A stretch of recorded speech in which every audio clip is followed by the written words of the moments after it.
because my family had no idea I'd been the governor's chief policy director for 3 years, overseeing a $2.3 billion infrastructure initiative that was about to be announced to the world. My name is Riley Chin, and this is the story of how my sister tried to erase me from the most important day of her life, only to discover I'd been shaping our state's future while she thought I was a failure. Growing up as the younger Chin sister meant living in permanent shadow. My sister Madison was everything our parents valued. Pre-med at Northwestern, perfect SAT scores, engagement to a cardiac surgeon named Dr. Trevor Walsh whose family owned a chain of medical clinics. Madison was beautiful, ambitious, and never let me forget that I was neither. I was the artistic one, the creative type, which in my family was code for, probably won't amount to much. When I was 17, I told my parents I wanted to study urban planning and public policy instead of medicine or law. My mother actually set down her teacup and stared at me. Riley, be serious. How do you plan to support yourself with a degree in city planning? It's urban planning and there are actually a lot of opportunities in. Madison is going to be a surgeon, my father interrupted. She'll make a real difference in people's lives. You want to, what? Fill potholes. Madison smirked from across the dinner table. Maybe she can get a job at the DMV. The whole family laughed. I went to the University of Illinois anyway, studying urban planning and public administration. My parents didn't come to my graduation. They were attending Madison's white coat ceremony at Northwestern Medical School. We'll celebrate you another time, Mom promised over the phone. You understand that Madison's achievement is more significant, right? I understood perfectly. The real fracture happened when I was 24. I'd been working for 2 years as a junior policy analyst at a nonprofit focused on infrastructure development.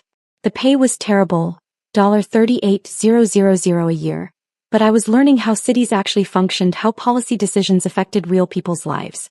Madison had just finished her residency and gotten engaged to Trevor. My parents threw them an engagement party that cost more than my annual salary. The guest list included senators, hospital board members, and the medical elite of Chicago. I wore my best dress, a simple navy sheath from Target that I'd owned for 3 years. Madison took one look at me and whispered loud enough for nearby guests to hear, "Did you seriously come here looking like someone's secretary?" Her friends laughed. Trevor looked uncomfortable but said nothing. At dinner, when someone asked what I did for work, my father answered before I could, "Riley works for some little nonprofit. We're still hoping she'll find her way to something more substantial." "Policy work is substantial," I said quietly. "We're working on transit equity programs that help low-income families access." "That's nice, honey," my mother interrupted. "Trevor, tell us about your new position at Northwestern Memorial." I stopped attending family events after that. Madison called it being dramatic. I called it self-preservation. The only family member who understood was my grandmother, Papa, my mother's mother who'd immigrated from Taiwan in the 1970s. She'd call me every week. "Riley, do you like your work?" she'd ask in Mandarin. "I love it, Papa." "Then you're successful. Don't let them make you feel small." She died 2 years later.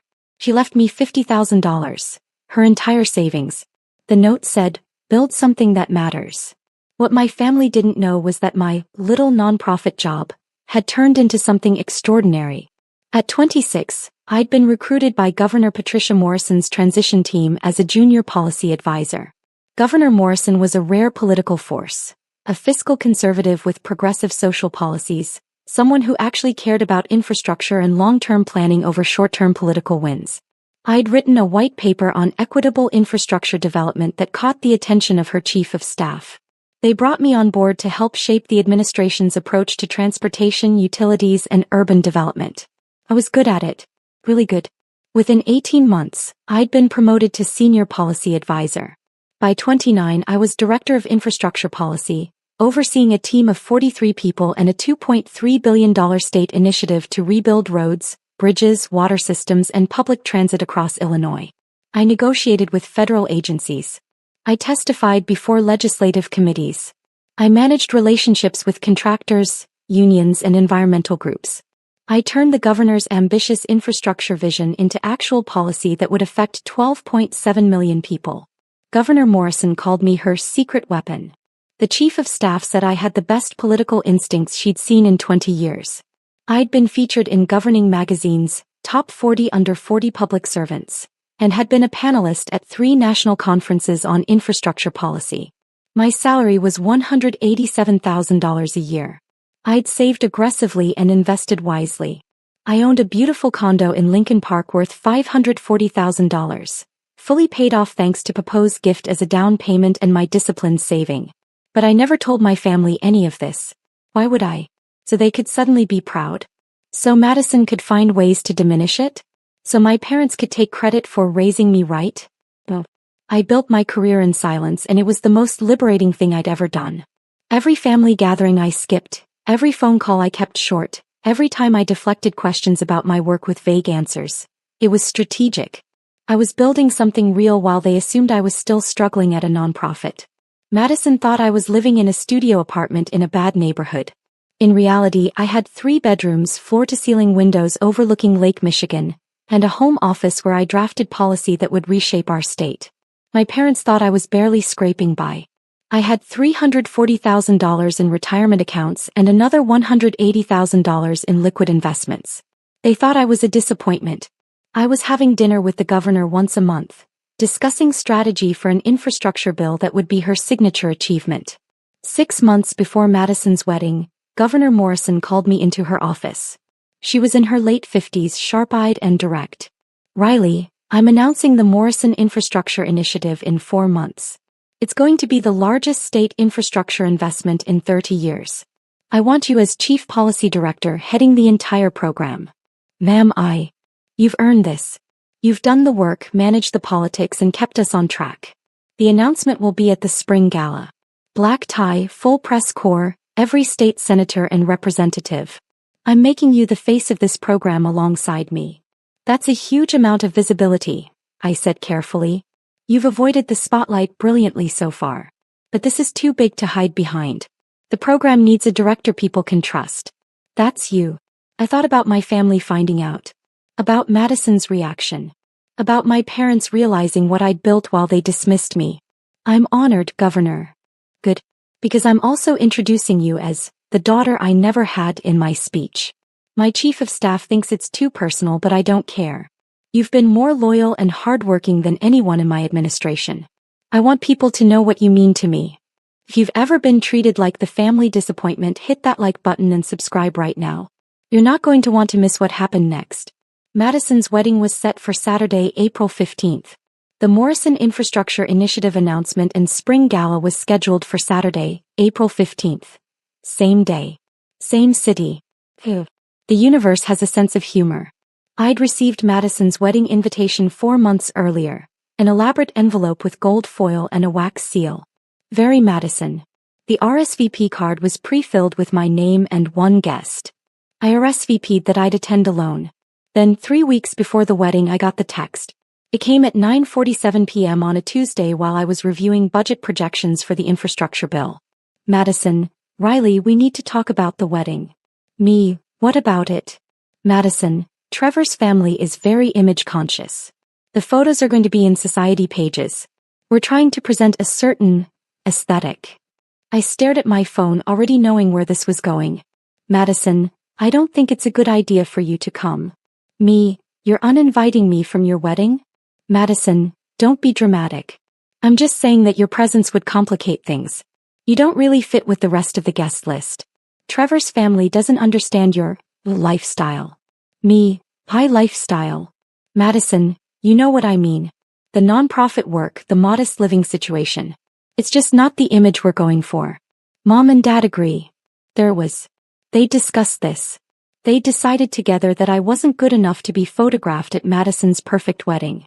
Madison, don't come to my wedding, your presence would ruin our photos. We'll do a family dinner another time. This is easier for everyone. I sat there for a full minute looking at that text. Part of me wanted to rage. Part of me wanted to send the screenshot of my last pay stub. Part of me wanted to tell her exactly who I was and what I'd become. Instead, I typed 2 letters. Okay. Madison, I knew you'd understand. Thanks for being mature about this. I didn't respond. I called Governor Morrison's chief of staff that night. Rachel, I need to confirm something about the gala. What time is my introduction? You're on stage at 8:15 p.m. Governor speaks for 6 minutes, introduces you, you speak for 4 minutes about the infrastructure program, then we do the unveiling of the proposal display and take questions from the press. Why? Just wanted to be prepared. Riley, you've been prepared for this for 3 years. You're going to be amazing. Madison's wedding ceremony was at 5 p.m. Reception at 6:30 p.m. The gala started at 7 p.m. with cocktails, program at 8 p.m. Perfect timing. The day of Madison's wedding arrived sunny and beautiful. I spent the morning at the governor's office doing a final review of the infrastructure proposal. The numbers were staggering. $2.3 billion over 5 years, 47,000 jobs created, 1,800 miles of roads repaired, 340 bridges reinforced, water systems updated in 82 communities. This was my legacy. 3 years of work.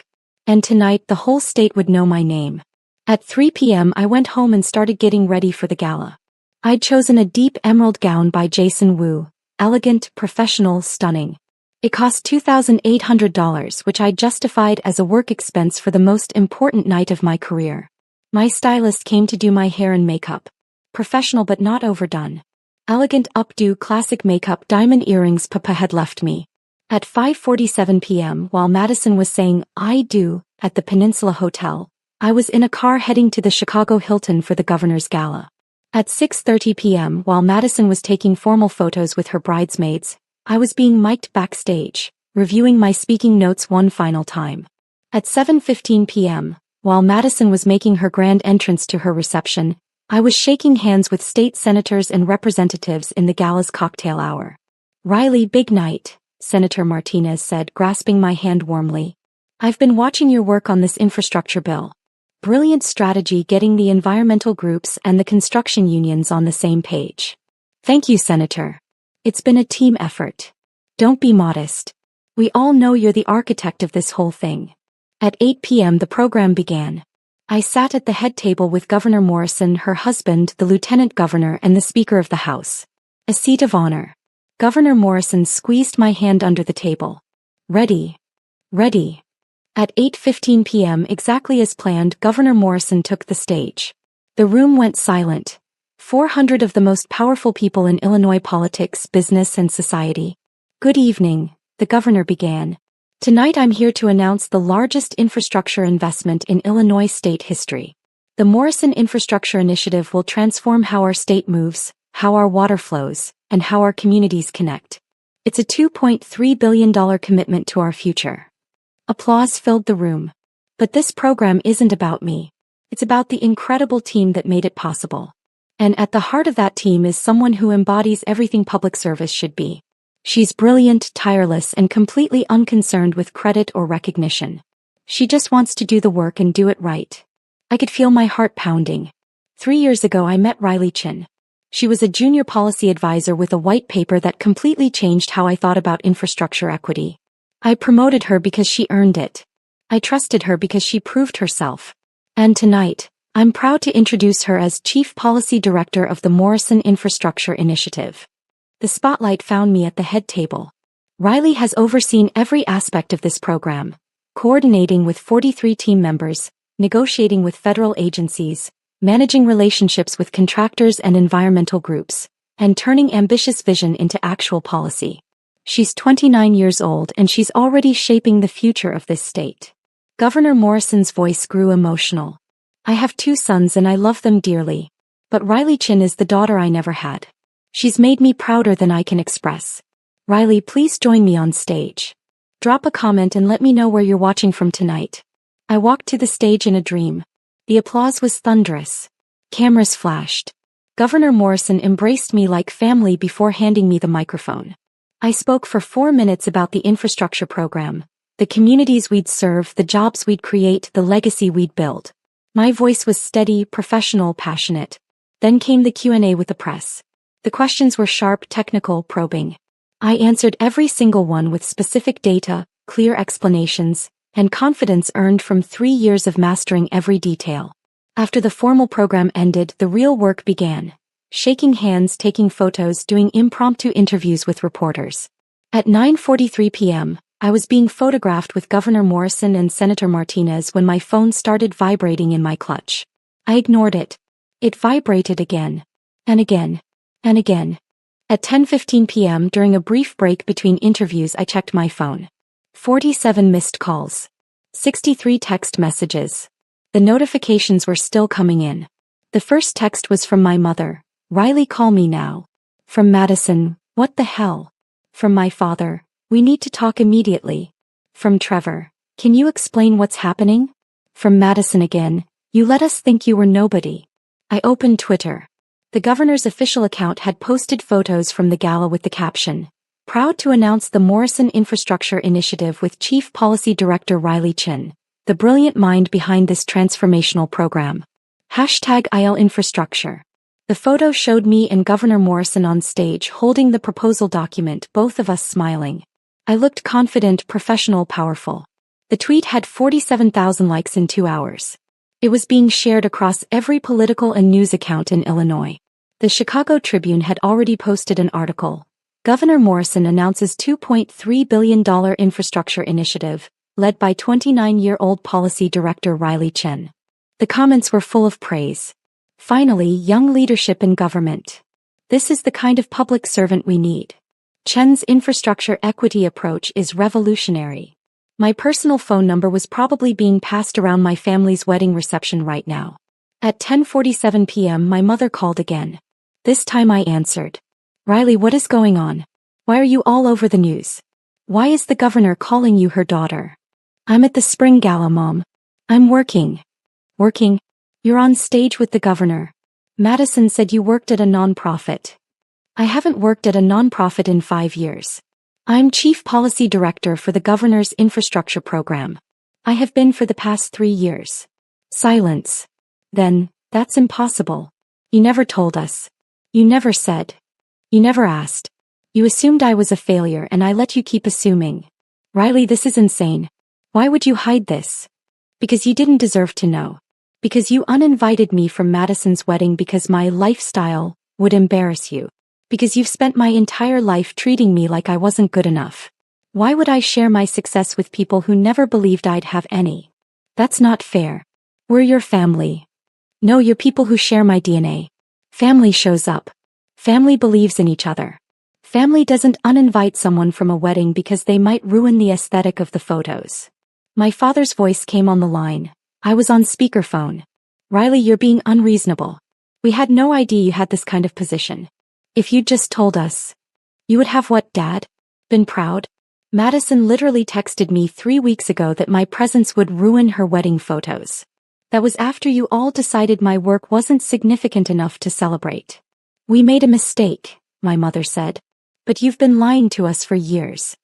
I didn't lie. I just stopped correcting your assumptions. There's a difference. At that moment, Senator Martinez approached me. Riley, WGN wants to do a live interview in 5 minutes. You ready? I held up a finger. 1 minute. Mom, Dad, I have to go.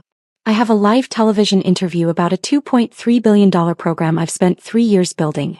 The same program you would have dismissed as government work if I'd told you about it 2 years ago. Please stop calling. Riley, wait. I hung up. The live interview with WGN went perfectly. The anchor asked about my background, my vision for the infrastructure program, and what it felt like to be leading such a major initiative at 29. It feels like responsibility, I said. I have an obligation to the 12.7 million people in Illinois who'll be affected by these projects. Everything else is noise. Hit that subscribe button if you've ever had to prove yourself to people who never believed in you, because what happened next destroyed every assumption they'd made about me. Back at the Peninsula Hotel, Madison's reception was descending into chaos. According to texts I'd receive later from sympathetic cousins, the news about me broke during dinner service. Someone's phone buzzed with a Tribune notification. Then another. Then 10 people were pulling up news articles and Twitter posts. Isn't that Riley? Someone asked, showing Madison a photo of me in my emerald gown, standing on stage with the governor. Madison grabbed the phone. Her face went white. That can't be right, Trevor said, reading over her shoulder. Riley works at a nonprofit. She lives in a studio apartment. My mother was already on her phone, frantically searching my name. Every result was about the infrastructure program, my role as chief policy director, my profile in Governing magazine. Oh my God, Mom whispered. She's been lying to us for years. A guest overheard, one of Trevor's medical school colleagues. Wait, the Riley Chin whose chief policy director is your sister? He's incredible. Her infrastructure equity model is being studied in policy schools across the country. You know about her work? Madison asked weakly. Everyone in public health administration knows about Riley Chin. Her approach to infrastructure connects directly to health outcomes in low-income communities. She's brilliant. Madison's perfect wedding was unraveling. Half the guests were on their phones, reading about her sister's achievements. The other half were asking why Riley wasn't at the wedding. Where is your sister? Trevor's mother asked my parents. Why isn't she here celebrating with you? My mother had no answer that wouldn't reveal the truth. They'd uninvited me because they were ashamed of me. At 11:30 p.m. I received a text from Madison. We need to talk. Now. I was still at the gala, networking with representatives who wanted to discuss the infrastructure program. I ignored the text. At midnight my parents showed up at the Hilton. Security called me. Miss Chin, there are 2 people here claiming to be your parents. They're demanding to see you. Tell them I'm unavailable. I'm working. They're causing a scene in the lobby. I sighed. I'll be down in 5 minutes. I found them in the lobby, still dressed in their formal wedding attire. My mother was crying. My father looked angry. Riley, this is ridiculous, Dad said. You've embarrassed the entire family. I've embarrassed you? I just helped announce a $2.3 billion program that will create 47,000 jobs. How exactly is that embarrassing? You knew about Madison's wedding. You knew tonight was important to her. And you knew I was uninvited. Madison made it very clear that my presence would ruin the photos. I respected her wishes. I stayed away. But you could have told us about this gala. About your position. Why? So you could tell me government work isn't as prestigious as being a doctor? So you could find ways to diminish what I've accomplished? So Madison could claim I was trying to upstage her wedding? My mother grabbed my arm. Riley, please. People are talking. Madison is devastated. This is supposed to be her special day. It still is. I'm not at her wedding. I'm at my own career milestone, which happens to be on the same day. The universe chose the timing, not me. But the photos. The news coverage. Everyone at the wedding is talking about you instead of Madison. I gently removed my mother's hand from my arm.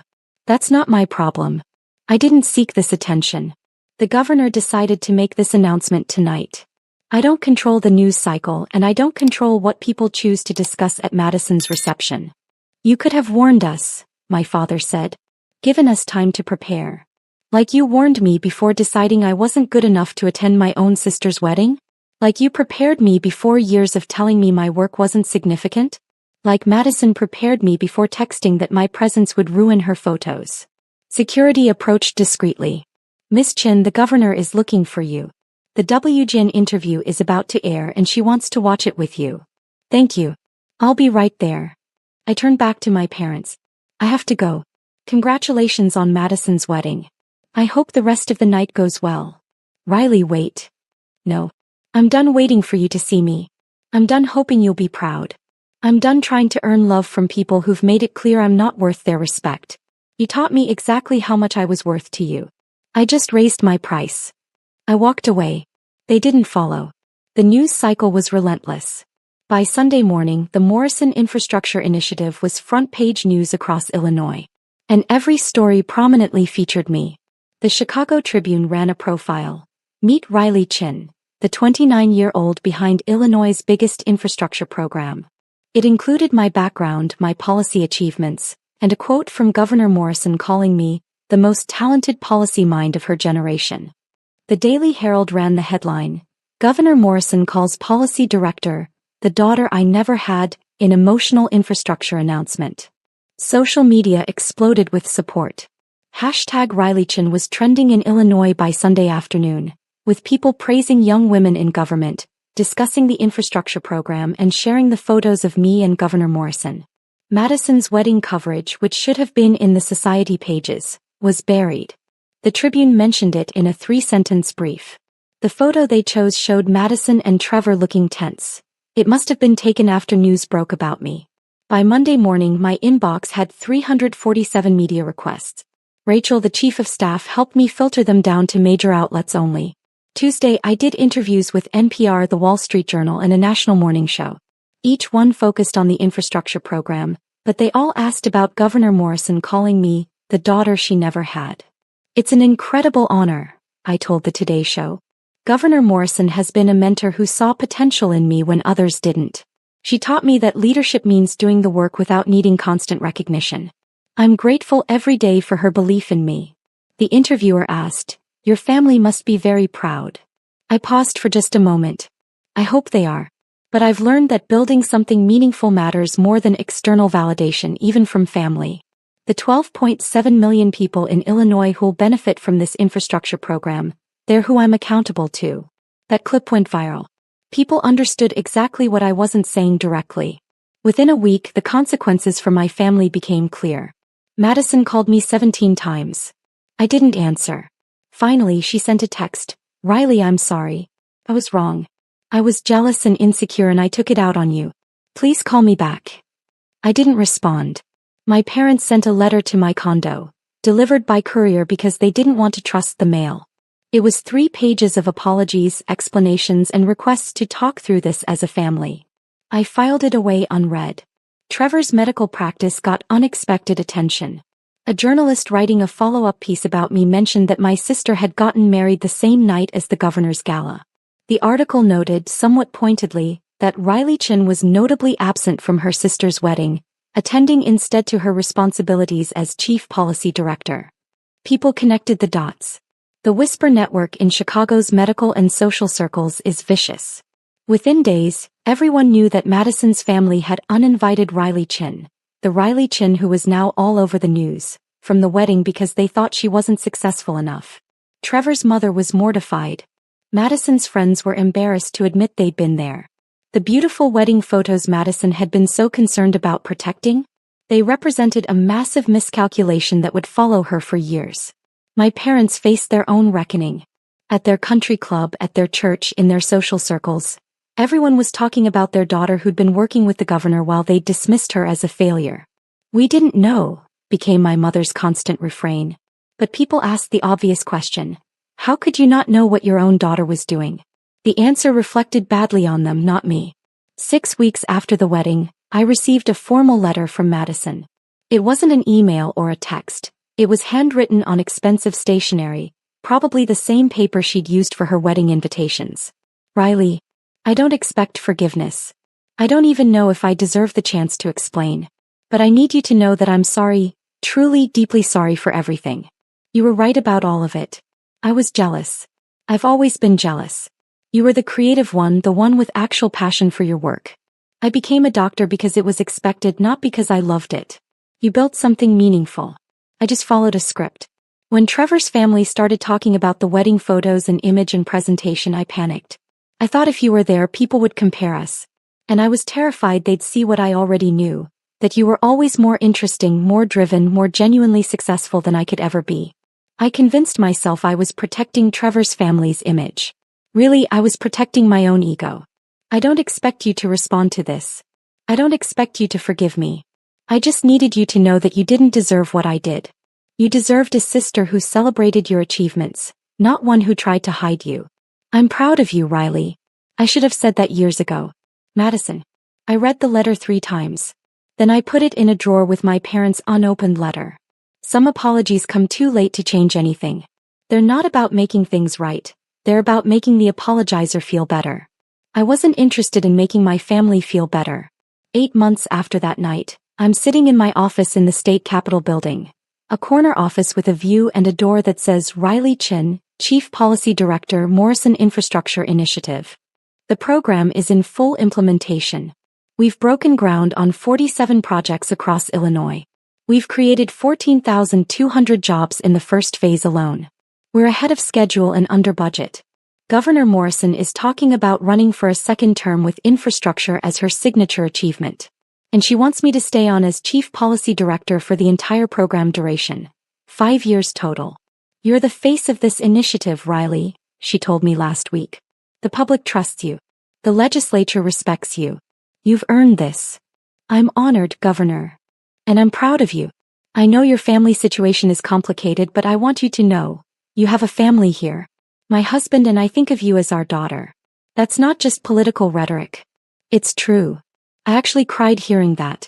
Governor Morrison had been more of a parent to me in 3 years than my actual parents had been in 29.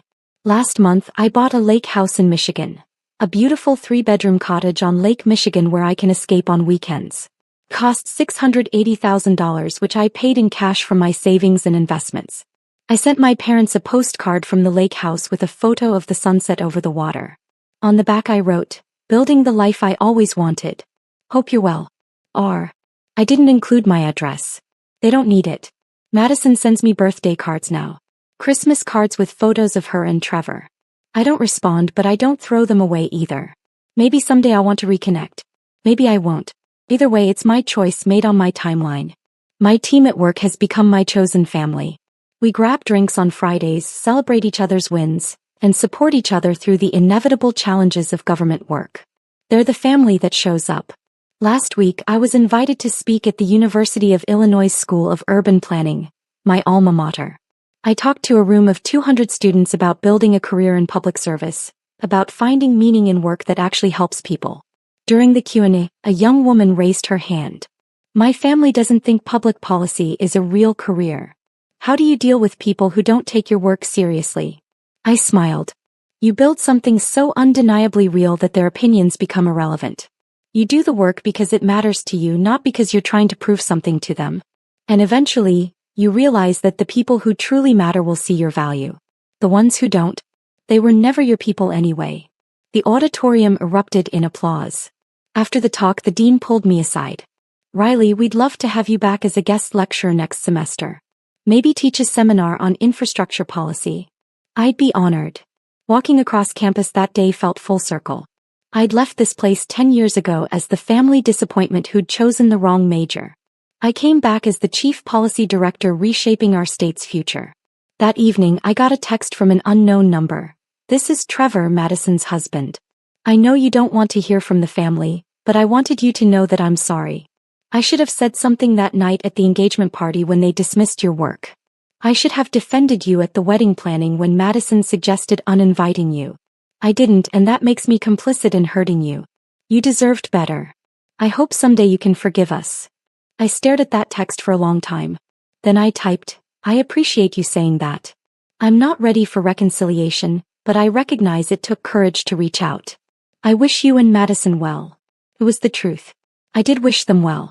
But wishing someone well doesn't mean inviting them back into your life. Some bridges burn because they were never structurally sound to begin with. You don't rebuild them. You build better ones somewhere else. If you've ever had to walk away from toxic family to save yourself, tell me your story in the comments. What would you have done? Does any of this feel familiar? And if you've ever been underestimated by the people who should have believed in you most, hit that like button because you're not alone. The infrastructure program will be my legacy. Governor Morrison's belief in me changed my life. And the family I've built through my work, through choosing people who show up and respect me, that's the real success story. My sister texted that my presence would ruin her wedding photos. She was wrong. My absence from her wedding didn't ruin anything. It just revealed exactly what matters. Showing up for people who value you, building something meaningful, and never apologizing for success you earned yourself. You're not alone. You never were.